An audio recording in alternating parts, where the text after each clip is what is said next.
Berdoa lebih khusyuk kalau mata ditutup, atau dibuka? Neuroscience punya jawabannya. Halo teman-teman Neuroscience in Mind. Pernah nggak sih kalian bingung, waktu berdoa itu lebih baik mata ditutup atau dibuka? Sebagian orang bilang, kalau ditutup bisa lebih fokus. Tapi yang lain bilang, kalau dibuka bisa lebih sadar dan terkoneksi dengan dunia sekitar. Daripada debat kusir, mending kita tanya aja langsung ke otak kita, karena otak selalu jujur walau kadang suka drama. Kalau kamu berdoa sambil menutup mata, secara ilmiah otakmu langsung masuk ke mode do not disturb. Sistem yang namanya sensory gating active, fungsinya mematikan sebagian input dari luar biar otak bisa fokus ke dalam diri. Bayangin aja otakmu ngomong ke dunia luar. Maaf ya, saya lagi meeting sama Tuhan. Jangan ganggu dulu. Bagian korteks visual, yang biasanya sibuk ngolah gambar, warna, dan wajah mantan di memori Instagram, langsung istirahat sejenak. Energinya dialihkan ke default mode network, jaringan otak yang aktif saat kita merenung, berimajinasi, atau mencari makna hidup. Lalu muncul kolaborasi manis antara amigdala, pengatur emosi, hipokampus, pengatur memori, dan prefrontal cortex, pengatur makna dan niat. Trio ini menciptakan perasaan damai, syukur, dan koneksi batin yang dalam, kayak kamu ngobrol lembut sama semesta tanpa kata. Secara neuropsikologis, kondisi ini mirip light trance, bukan kerasukan, tapi semacam fokus mendalam penuh penghayatan.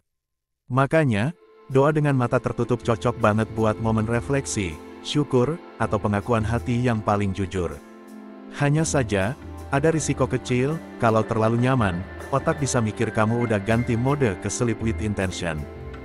Tapi bagaimana kalau mata terbuka saat berdoa? Ini beda gaya, otakmu tetap dalam online mode, masih nyambung ke lingkungan sekitar, tapi dengan kesadaran yang lebih hadir. Di sini, sistem visual dan parietal tetap aktif, menjaga orientasi tubuh dan persepsi ruang. Artinya, kamu sadar, kamu sedang berdiri di bumi, bukan melayang di langit tujuh. Lalu ada anterior cingulate cortex (ACC), bagian otak yang bertugas menjaga perhatian tetap stabil. Dialah yang memastikan fokusmu ke doa, bukan ke sandal siapa yang lebih baru di sebelah. Dan jangan lupa, mirror neuron system juga ikut bekerja, terutama saat kamu berdoa berjamaah atau di alam terbuka. Otakmu meniru ketenangan dan spiritualitas orang di sekitarmu, menciptakan resonansi emosional yang lembut.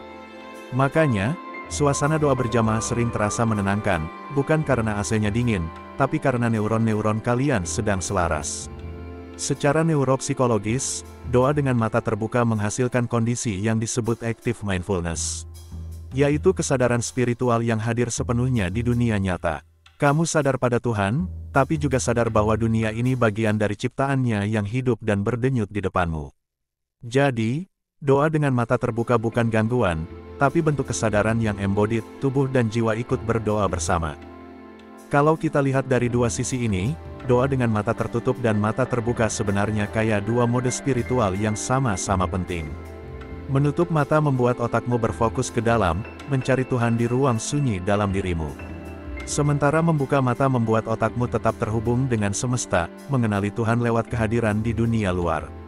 Yang satu membawa kedalaman, yang satu memberi keluasan. Dua-duanya adalah cara otak menjalankan fungsi spiritual, menghubungkan rasa, makna, dan kesadaran.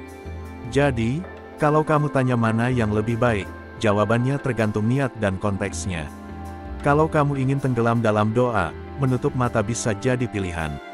Tapi kalau kamu ingin berdoa sambil tetap sadar bahwa Tuhan hadir di sekelilingmu, langit, tanah, manusia, dan kehidupan, maka membuka mata juga indah. Yang penting bukan di kelopak matanya, tapi di kesadaran otaknya. Karena sejatinya, doa itu bukan cuma kata yang terucap ke langit, tapi sinyal dari jaringan neuron yang sedang bicara dengan keheningan semesta. Jadi, mau mata tertutup atau terbuka, yang penting otakmu nggak sedang scrolling pikiran lain. Karena begitu otak dan hati sinkron, doa bukan sekadar ritual, tapi percakapan antara kesadaran manusia dan kebijaksanaan ilahi. Sebagai penutup, yang penting, jangan dua-duanya kamu tutup dan buka bergantian sambil ngintip, nanti Tuhan kira kamu lagi buffering.